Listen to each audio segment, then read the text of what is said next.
I moved into this old house a few months ago, drawn in by its history and charm.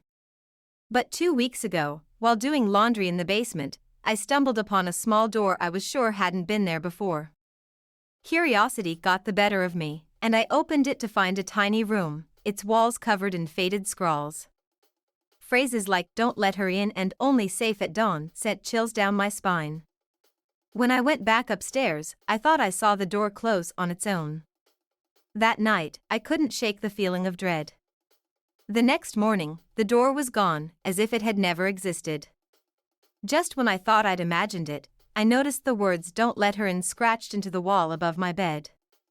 Now, every night, I hear faint scratching noises from the walls, growing closer to my room. I haven't dared to return to the basement, but I can't escape the feeling that she is getting closer. What does she want?